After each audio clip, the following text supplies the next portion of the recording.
When you look at the sum total of all of the numbers on the chart that the president brought out in the Rose Garden earlier, the United States is about to have the highest tariff rates in the world. I sat down with the Treasury Secretary, Scott Bessent, about all of that and more at the White House earlier. And Secretary Bessent, thank you so much for being here. This is obviously a massive announcement that the president just made. I know there were a lot of options being considered behind the scenes, different pathways. How did the president come to this decision? Well, look, the president's had a vision for a long time. He's been talking about tariffs. He implemented China tariffs in his first term. So he has been thinking about this for a long time. And with the reciprocal tariffs, there are a group of factors. Is one, excuse me, what's the other country's tariffs? As important, or sometimes more importantly, what are the non-tariff barriers? Is there currency manipulation, and is there unfair subsidy to labor or finance cost? Yeah, and when you look at this on the reciprocal tariffs themselves, how did you come up with the calculation essentially in terms of what this looks like for each country? Because obviously we're looking at the numbers here. There are different ones.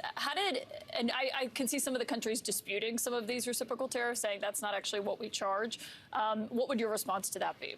Well, I can tell you USTR has the volumes of data, and they've been doing it a long time. So, and all this will probably be challenged in court. And I think that USTR in Trump's first administration won over 4,000 lawsuits. So I think the data is very robust. So you expect that if there are any legal challenges that the administration would be successful on that front? I think the data is very robust, and it's going to be difficult to challenge. And as we're looking at this, on China, for example, some of the nations, there's a baseline 10% tariff, and there's a reciprocal tariff. China has this 34% tariff. There were already 20% tariffs in place on China. So is that 34% on top of that, meaning it's a 54% reciprocal tariff on China? I believe it is. Okay. And so when you look at that on the reciprocal tariffs, as these are going to an effect, I imagine some of these countries are going to call and try to negotiate this. Is that an option for these countries over the next few days, or what is the White House's mindset on that? Well, I think the mindset is let's just see where we are, and then we'll see how President Trump feels about all this. Okay, so it's essentially up to President Trump if he's in the mood to negotiate with some of these countries. Well, I mean, it's not the mood. It's the how. How are we seeing things? I think the real thing is going to be, and that he's going to gauge the tariff level by, it won't be necessarily the calls from the leaders, it's going to be the calls from industry saying, okay, how can we get these off? And he's going to say, you can get it off, bring your factory to the U.S. Yeah, and obviously with the cars, all foreign-made cars imports are getting a 25% tariff starting at midnight. If half the cars coming into the United States are foreign-made, that's hard to turn around overnight, as you know. So what would you say to people in the auto industry who are worried about that timeline and how quickly that can shift? Buy American. And what about American-made cars and produced cars that are being made using foreign-made parts? Well, I believe the USMCA is exempt. Yeah, those that are compliant with this. Obviously, yes. Canada and Mexico are not on here. A lot of these are our closest allies, South Korea, Japan. When you look at those countries and the tariffs that they're being charged, if they're calling, what would you say to those nations who may have concerns about how to lower these numbers? Well, I would say they've been doing it to us for a long time. Right? And if they don't like tariffs, then why do they have them? And should we view these as permanent? That, again, I think we're going to wait and see how this plays out. And if countries retaliate, which some have said that they would, some have said they wanted to wait and see, what is the White House's response going to be to those countries? Well, Kaitlan, one of the messages that I'd like to get out tonight is everybody sit back, take a deep breath, don't immediately retaliate. Let's see where this goes, because if you retaliate, that's how we get escalation. And then it becomes a full-fledged trade war, in your view? Not a trade war, depends on the country, but remember that the history of trade is we are the deficit country. The deficit country has an advantage. They are the surplus countries. The surplus countries traditionally always lose any kind of a trade escalation. So I did, as a student of economic history or a professor of economic history, I'd advise against it. So you're essentially saying that they should not retaliate? I would say that doing anything rash would be unwise. And on the 10% of all imports across the board, that's that baseline on all countries. You know, you've said before that that tariffs should be used strategically. What is the strategy in that? What is the ultimate end game for that? No, I'd said that that's one use of the tariffs. You know, go back all the way to Alexander Hamilton. Alexander Hamilton used them to raise revenue. He used them to protect industry. And President Trump has added the third leg of the stool, which is strategic. So, you know, if we are thinking about a 10% global tariff, and let's assume that we import about $3 trillion a year, so that's 300 billion, and that's a substantial revenue raiser that could then be used for working Americans on no tax on tips, no tax on Social Security, no tax on overtime, and for those buying autos, they can reduce their bills because interest on American-made cars will be tax deductible. So this is really a working class, the tariff and tax plan. And if the point of this ultimately is to get people to buy more U.S.-made products, but you are counting on that revenue, as we've seen some of your colleagues like Peter Navarro arguing how much money this could bring into the United States, in the end, wouldn't that theoretically dwindle over time if people are buying more U.S. and there's less money coming in from what's being imported into the United States? Yeah, that's a great question, and that's why in the past I've called tariff policy done properly is a shrinking ice cube, because what will happen, we will start out with high tariff income, but then as the factories come to the U.S., we will have more business income and we'll have more paycheck income because American workers will be earning. So you would see it's a rebalancing.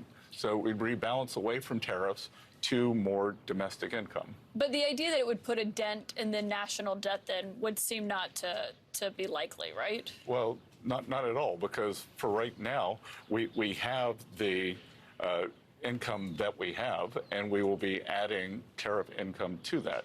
So when we get CBO scoring, the CBO scoring is not going to include any tariff income.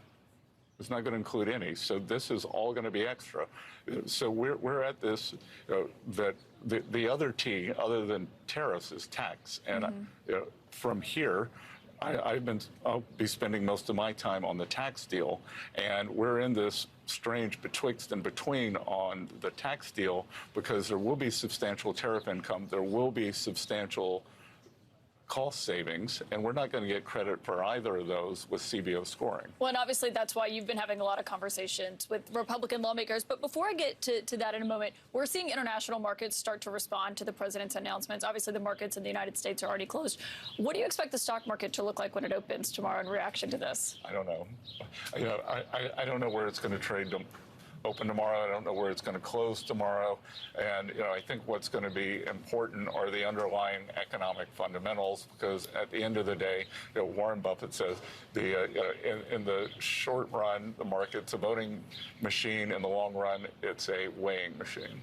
Well, and we've heard some of the allies of this White House say there will be some short-term pain for Americans. I think regular people watching may say, how do you define short term? What does that look like for me and for my bottom line? What would you say to them? Well, again, I think there are two things there to unpack, Kaitlan. One is on what we were doing on government spending.